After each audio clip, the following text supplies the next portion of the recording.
ఆంధ్రప్రదేశ్ రాష్ట్రంలో బీసీలకు విద్యా ఉద్యోగ చట్టసభల్లో 44% రిజర్వేషన్లు అమలు చేయాలని, అదేవిధంగా జనాభాతో సంబంధం లేకుండా ప్రతి కుగ్రామంలో ప్రభుత్వ పాఠశాల ఏర్పాటు చేయాలని, అదేవిధంగా గ్రేటర్ రాయలసీమ పరిధిలోని 78 అసెంబ్లీ స్థానాల్లో 11 పార్లమెంట్ స్థానాల్లో ఎస్టీలకు 5 అసెంబ్లీ స్థానాలు 2 పార్లమెంట్ స్థానాలు కేటాయించాలని, అదేవిధంగా రాష్ట్రంలో ఉన్నటువంటి అన్ని ప్రభుత్వ శాఖల్లో ఖాళీగా ఉన్నటువంటి అన్ని పోస్టులను తక్షణమే భర్తీ చేయాలని, అదేవిధంగా రాష్ట్రంలో అన్ని ప్రభుత్వ శాఖల్లో ఉన్నటువంటి కాంట్రాక్ట్ అవుట్ సోర్సింగ్ పద్ధతిని రద్దు చేసి రెగ్యులరైజ్ చేయాలని చెప్పి పలు డిమాండ్లతో ఈ నెల 19న చలో నంద్యాల బహుజన ఉద్యోగుల న్యాయబేర సభకు ఓబీసీ విద్యార్థి సంక్షేమ సంఘం పూర్తి మద్దతు ఇస్తుంది.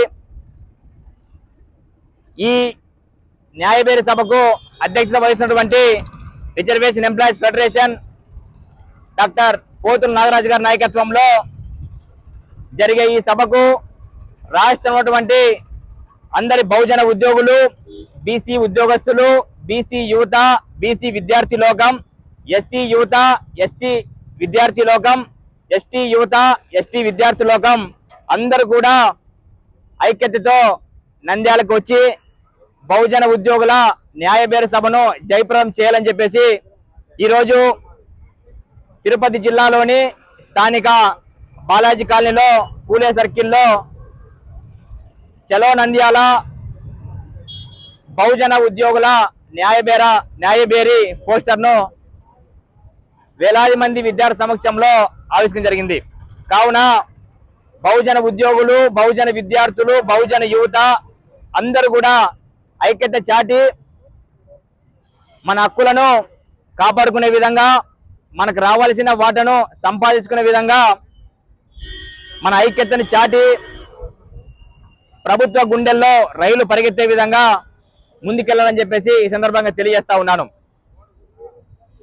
బహుజన ఉద్యోగుల న్యాయబేరి సభను బహుజన ఉద్యోగుల న్యాయబేరి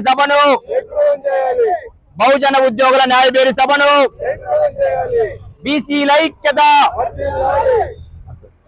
బహుజన ఉద్యోగుల న్యాయబేరి సభలు జయప్రదం చేయండి. బహుజన ఉద్యోగుల న్యాయబేరి సభలు జయప్రదం చేయండి. వర్ధిల్లాలి ఎస్సీ ఎస్టీ బీసీ మైనారిటీల ఐక్యత, వర్ధిల్లాలి. వర్ధిల్లాలి ఎస్సీ ఎస్టీ బీసీ మైనారిటీల ఐక్యత, వర్ధిల్లాలి. వర్ధిల్లాలి ఎస్సీ ఎస్టీ బీసీ మైనారిటీల ఐక్యత, వర్ధిల్లాలి. బహుజన ఉద్యోగుల న్యాయబేరి సభలు జయప్రదం చేయండి. బహుజన ఉద్యోగుల న్యాయబేరి సభలు జయప్రదం చేయండి.